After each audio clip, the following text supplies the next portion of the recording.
with an immune-challenging substance. They observed that for the following 6 hours, these sick bats associated with about 4 fewer bats than their healthy counterparts.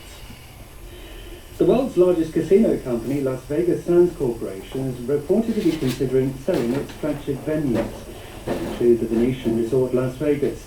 The gambling industry, which often relies on air travel, has been hard hit by the coronavirus pandemic. BBC News.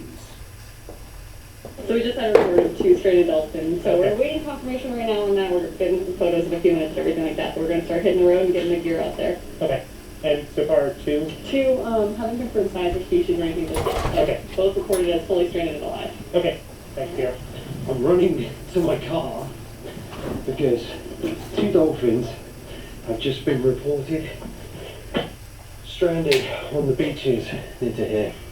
I'm in Cape Cod in the northeast of the United States, and I'm with a marine mammal rescue team who are just one of a number of groups aiming to reduce dolphin deaths on the beaches around here.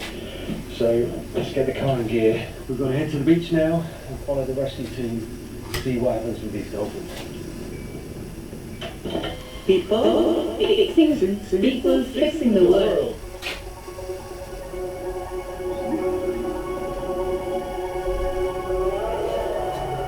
Hello, I'm Ben Wyatt. Welcome to People Fixing the World from the BBC World Service, where we look at solutions to some of the world's problems.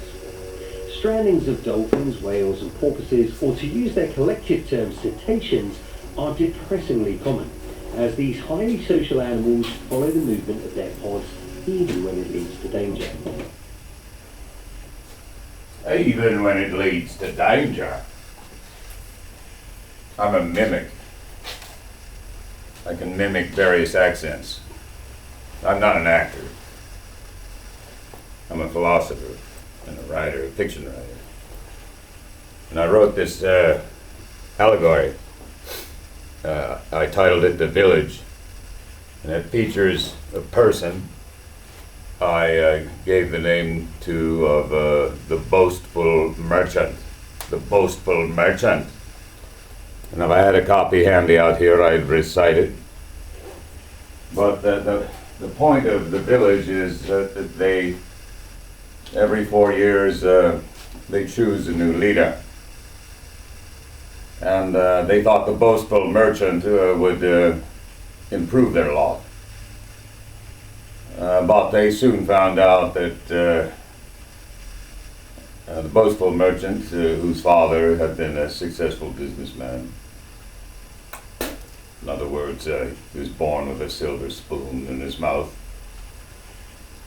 He had never worked a hard day in his life. He was a playboy in New York City, a celebrated playboy who scurried about and fucked as many women as he possibly could. Had 3 wives. He may be on his 4th now with Melania from Czechoslovakia. I don't know. But Melania, I truly admire her. And I worry about her son. Who knows how her son is going to grow up with a father who's been vilified by historians. I don't know. I think Melania probably will want to return to Czechoslovakia with Baron. That's probably what she's going to do. If I were in her place, that is what I would do. And then he could learn a second language, literally his mother's tongue. And I think that's probably the only solution to giving him a chance at a normal life. If he remains in the United States, he's doomed. So she should take him to Czechoslovakia, to Prague, and return to her old life there as a virtual queen. But, and as for Trump, well, I'm a big fan of Glenn Ferguson on YouTube. I guess he's retired, but he used to be a United States Attorney General. And he's got a photograph on his wall where he makes his, when he, where he talks to the camera in a fairly genial and clever and informative way. Anyway, the photograph is of him standing next to Mueller. And so he was in the thick of it from the very beginning of his career. He's a very successful attorney. But